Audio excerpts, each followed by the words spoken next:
Michael Cunman here from Perth Golf Centre, coming to you today with a video on how to pitch your golf ball closer to the hole. So one little quick thing I want to run through, which I'm going to run through a little bit more in depth as we go, but there's a difference between pitching and chipping. So the easiest way to sum it up is pitching is where the ball carries further than it rolls.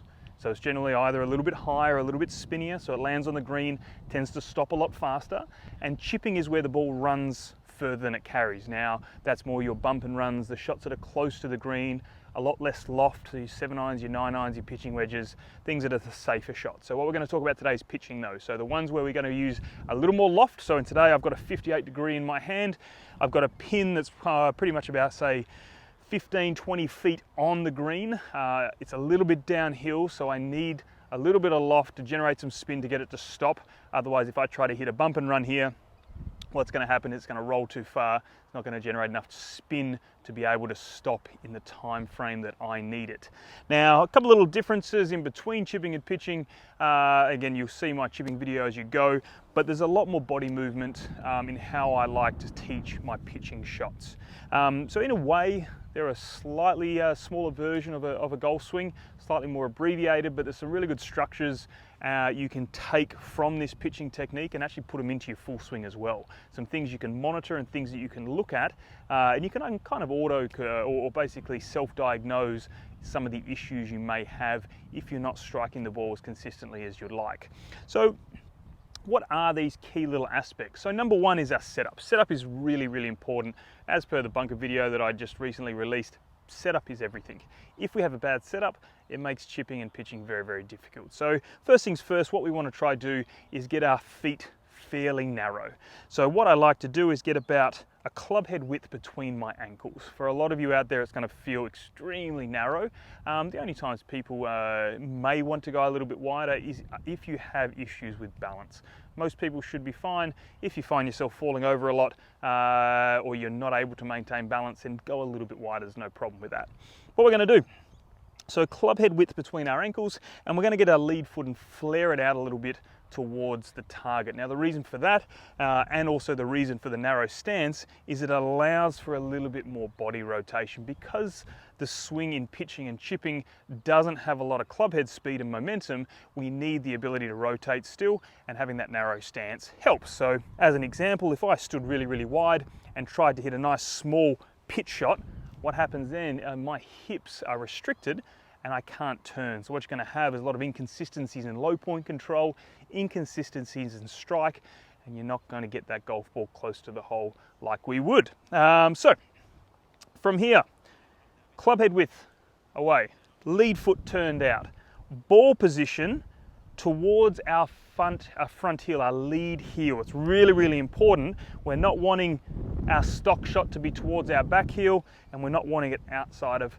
our lead heel either. So what we're wanting to do is have it in line with our lead heel, and then from there, a nice little checkpoint for you. And this is where some people come a little unstuck with the setup in itself. So when we ask them, or you might have read before, put some pressure on your lead side, what the tendency is this.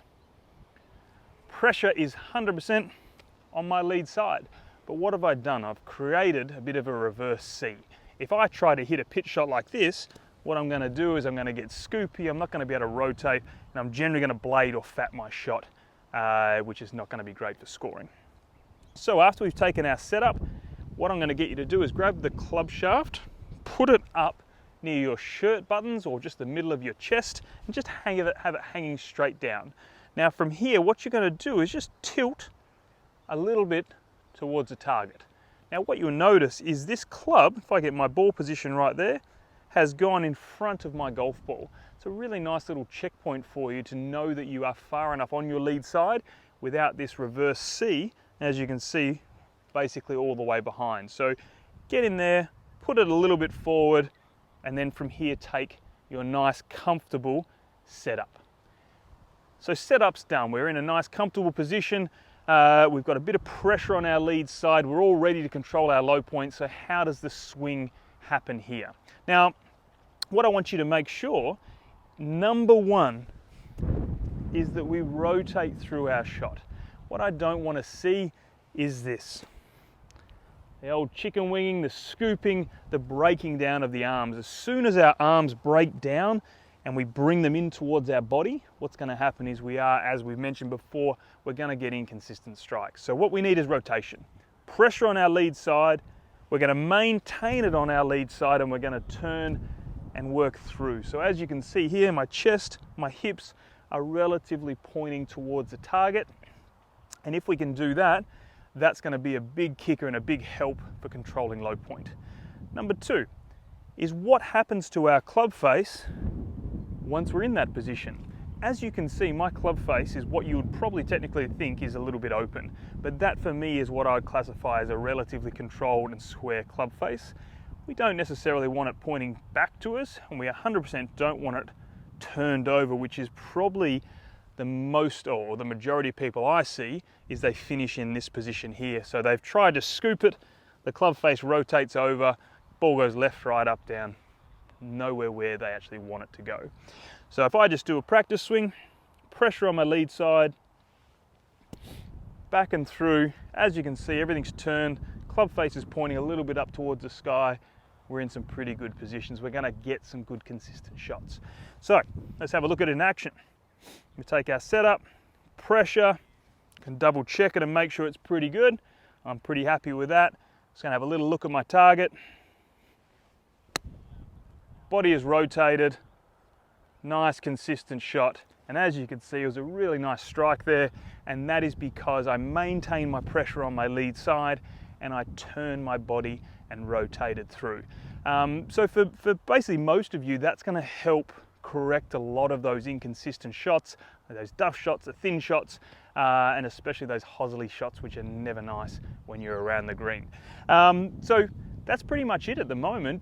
Go through those checkpoints. Hopefully that helps. I will bring out some more information later with some more in-depth details of how to control ball flight, how to hit a few different shots. And if you have any questions or comments, please feel free to leave them below. So thanks very much for watching. Hope you enjoyed it. Speak soon.